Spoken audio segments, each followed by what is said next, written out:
Okay, hello everyone. For the Internet of Verifiable Applications. And yeah, let's get right into it. So what is Mina Protocol? How do you think about that? It's the Internet of Verifiable Applications. So what is exactly this step from trustless to verifiable? Basically, kind of you could execute code in like a global network without trusting anyone to actually execute the code correctly. So when we now make the step to verifiable, we actually want to do exactly that, but in a very succinct and efficient manner. Environments will execute our code in a trustless manner, and anyone actually can verify that in a super nice way. All right, so what concrete step did Mina now take to actually facilitate that? So until now, kind of blockchain had their native execution environments replicated. What does replicated mean? In order for anyone to verify what they do, download all the data, all the transactions that went in, and execute them themselves to make sure the result is the same and therefore it can be trusted and verified. So every active network participant had to do that, and that obviously scales very badly. So what Mina did is we took that model that instead of everyone having to execute the same thing, only the ones that are interested in actually knowing what that particular computation was have to execute it, and all the other ones can verify a succinct proof of all the work that's ever been happened, and make sure that basically that allows them to basically accept the state of the network. Examples for replicated execution environments are like Ethereum, Solana allows us to do that. And in short, that's zero knowledge proofs. In our case, that's Kimchi. Kimchi is our proof system, and we can use that to actually build the executed and proved, and combine them together in one single proof. So we can kind of fold everything together in one succinct kind of package that doesn't depend on the size of execution that went into it. And it has three basic properties. The first is distributable, so keep that to a lot of participants, and all of them can verify that statement in a very quick and cheap manner. It's also privacy enabled. So since we're talking about zero knowledge proofs, and one of the side effects that technology gave us was that we can actually do private computation and make it verifiable afterwards, which allows us to not leak any data to a blockchain environment, to a public network, in case we wanted to stay private. And the third property, as I've already touched upon previously, it's very succinct. So basically means that no matter how much code execution you try to prove, the proof of that and the verification or the cost of verification it takes to actually verify that is constant size. So it doesn't change as that. And what we made with Kimchi is we basically said, okay, that execution can be a blockchain, and so we basically made the whole blockchain one single size proof, and that means that basically the longer the chain gets, in traditional blockchain the state grows, the amount it takes to verify that blockchain also grows. The blockchain and all the data, the current state, is valid without actually having to rerun all of that. Awesome. So if we have this trustless operation that allows us to actually prove and then verify any computation on any machine in a trustless manner, so why do we need consensus? Consensus we need for basically three things. One is finality. That property basically says, okay, any computation that you made, if you operate on a global state that you guys or that anyone kind of wants to agree to, then finality says at some point I can make sure that that computation is actually something we call canonical, basically meaning it cannot be rolled like a shared database or like a blockchain.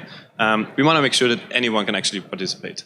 So what censorship resistance gives us is that no single party or no bigger group of parties can actually control what goes into the blockchain and what doesn't go into the blockchain. As I mentioned, we are operating on a shared database on a global state, and what consensus gives it actually coordinates and synchronizes those operations in a concise manner. Yes.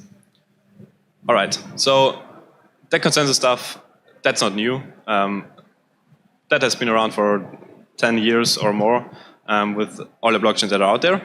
So what makes our consensus, which is verification-based, special? The first thing is we save a lot on execution verification. Previously, I already said that two times, I think, we don't have to verify all the stuff that went into the blockchain. we can actually verify a single proof of that and kind of one succinct proof. Everything that goes into that will also become part of that succinct proof. It means that having that, I can actually verify any. And that, in the end, enables decentralization at scale. We can scale that system because our hardware requirements and other things don't depend on the amount of computation that happens. It stays the same, and therefore, like, anyone can participate, and it's super easy to join the network.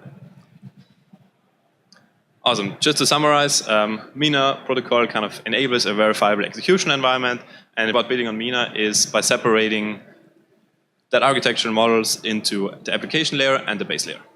So we already talked about like decentralization properties, and we can build on top of that. And the application layer is exactly that, what gets built on top of data, and yeah, do stuff like that. That happens on the application layer.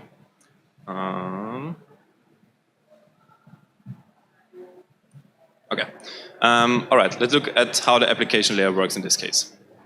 So what we want to achieve is verifiable and distributed computation that scales, and there are three components to that. The application layer, in our case, relies do something off-chain, and we then commit a proof of that computation has been run honestly to the blockchain back, and therefore can verify that everything we did was actually valid.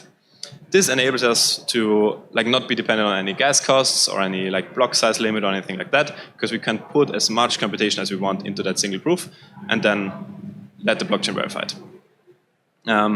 Also, all are AppNG as well. So you can kind of think of this model of like public and private computation.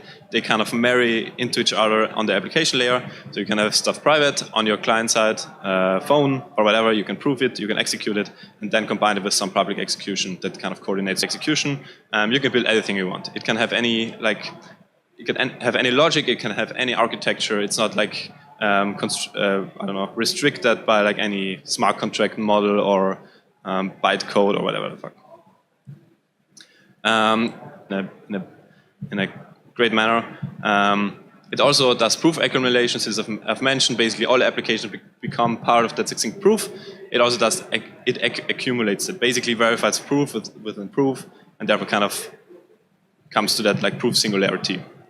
And also, the base layer gives us interoperability between those provable applications that we build on the application layer. We need some way to kind of for them to interact with each other, and that is what the base layer gives us. So the primitives that we have available at the base layer for actually achieving that are threefold. We have shared sequencing. So the Mina Protocol is kind of this action reducer pattern, we call it, embedded, which basically gives us shared sequencing. So basically, users can use that as like the central liquidity layer, so that we don't have liquidity fragmentation over like many layer 2s. We can have them in one place and then actually interact with them that way. And the last part is verifiable settlement. So applications, this is kind of just the way we kind of think of kind of drawing that up. At the top, we have the base layer that verifies our proofs. We have things like settlement. We can build our application in. And those, as I've already said, can have like a kind of multiple phases, right? They can be like rollups, they can be MPC stuff, they can be like peer-to-peer multi-party protocols, yeah, stuff like that. And the way those kind of interact with each other is by a settlement, and basically kind of the from the base layer. All right, let's look at how we can actually build those verifiable applications. So how do we build on Mina Protocol? Just to kind of give you like circuits basically means your application, your business logic, everything that you write will get compiled to a circuit, and that circuit is the thing that we can actually prove. They have some restrictions. They have like some properties that we have to think about when building. The L that we use to build kimchi proofs, and it's built by Owen Labs, and it's TypeScript SDK that people can use to actually write circuits. And we use it under the hood as well, so that's something we have to think about. And then we have this concept of public and private inputs, also outputs. And what that means is basically, if I have a program, I have inputs to the program, and I have some outputs from the program. And we can kind of decide as a developer if we want a certain part of those inputs to be public and another part to be private. And what that enables us is exactly that, privacy enabling client-side proofing. All right, let's look at some simple example of how we can actually write a circuit. So here is one to that and creates a proof that it correctly added one. And as an output, it outputs the new counter. And the syntax we use for that is called zkApp program. It's kind of the construct that we use to build circuits within OpenJS. And so the first thing we do as the counter state, that's the state we define. We say it has one value, it's a U64, that means it's 60, we define the inputs and the outputs. Then we define one method in our case, it's called increment, and it does a very simple thing. It receives that's the thing in the method function. It receives the state, it computes over that state. In our case, basically 2 steps. The first thing is we need to actually take that zkApp program and compile it. That means under the hood, it basically translates that into that circuit, take the zkApp program that we created, call our function, which is called increment, with the input state, and that's an asynchronous operation. This takes a few seconds, and after that, we receive the proof out of that, which we can then, under there, use to verify that proof and see like if it's valid or not. And that verified return value that we get from there is a Boolean saying true if it's a circuit. That's a circuit that like does something. It's kind of on its own. It doesn't really interact. So how can we now kind of go from this simple circuit to building actual zk application chains where multiple users can interact with each other, where we can build our applications that users can use. Multi-user applications that then run on the blockchain.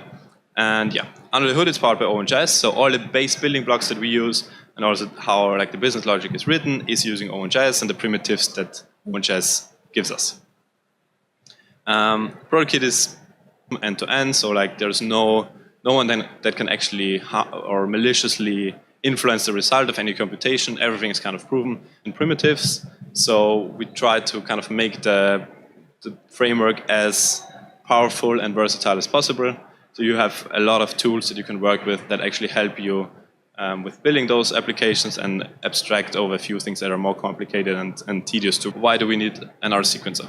And the reason why the question is here is that Protokit has to be run by someone. Someone has to prove the code execution. Someone actually has to run the application to generate the proofs.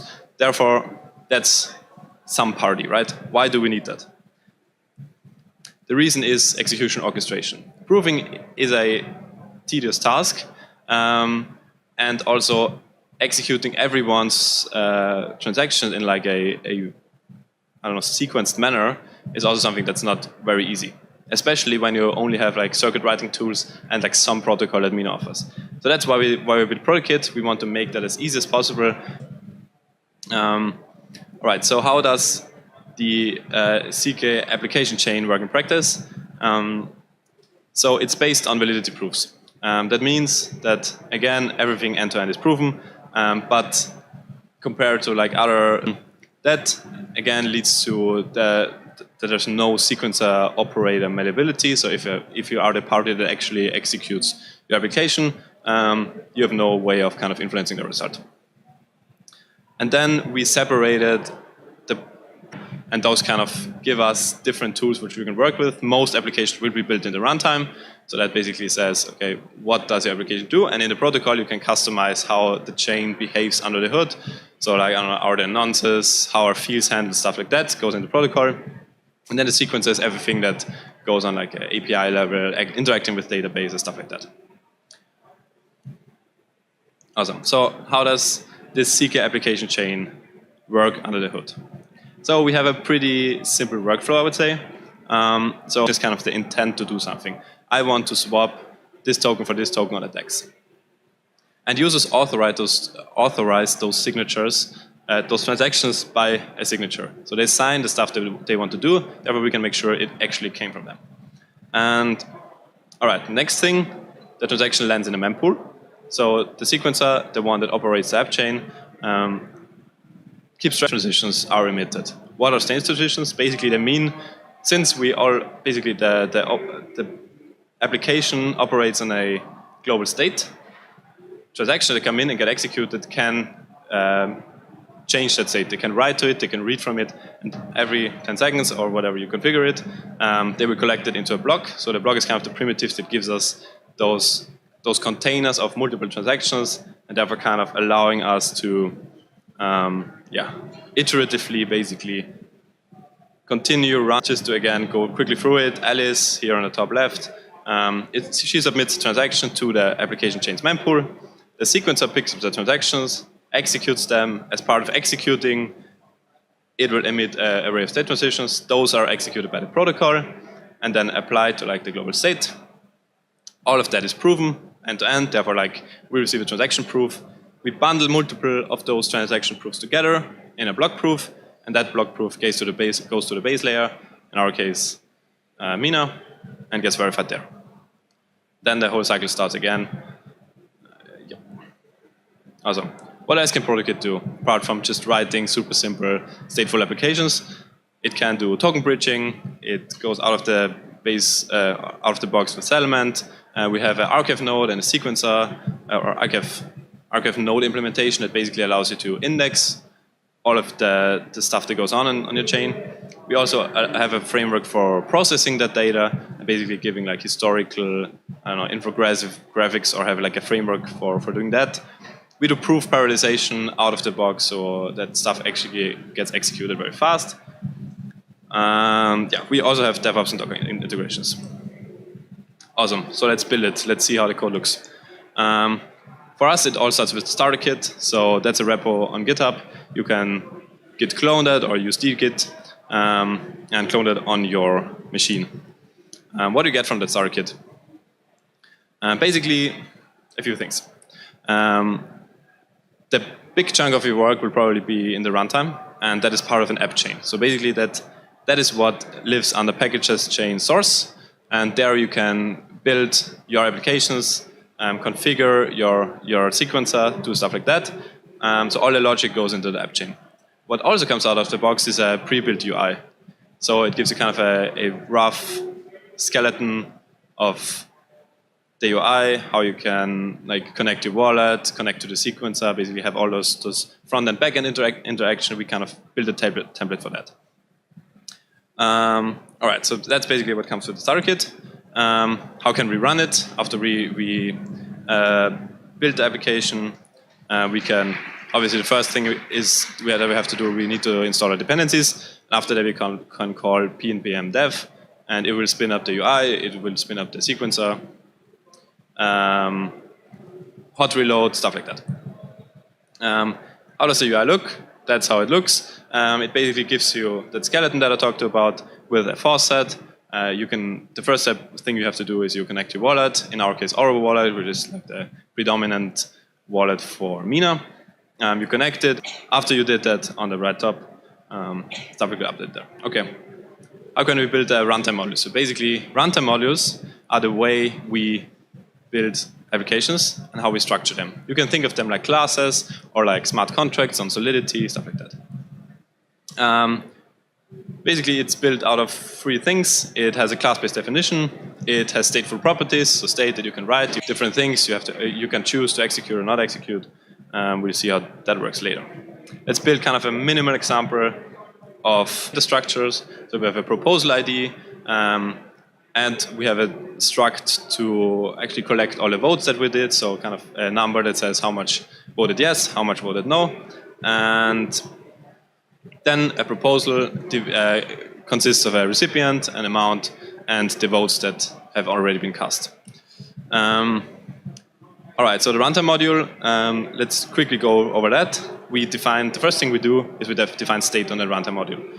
So as you can see, coming back to like the class, our framework picks it up, and then you can define state like we see here. So in our case, we create a state map. Basically means kind of a mapping from like a number, in our case, to that actual proposal. We can call statemap.from. We assign it to our instance variable. Basically, in our case, says, okay, what is the address of the treasury? Where does that money live? All right. Also important, we have to inject the dependency in our case, which is the balances module. It basically keeps tracks of all the balances that all accounts have on the app chain. Then we can create a runtime method. Basically, in our case, what we do is we want the user to be able to vote, and they vote for a specific proposal. Yeah, we can go into the code. Basically, it's OpenJS code. You should see all or find all the examples in our repositories. It's a very intuitive way to actually write stateful applications. The state kind of gives us get and set methods, so we can actually get and set state, our documentation as well. Another method, executing a proposal in case it passed. All right, we can also write tests. We use Jest for that. It's like a native TypeScript framework.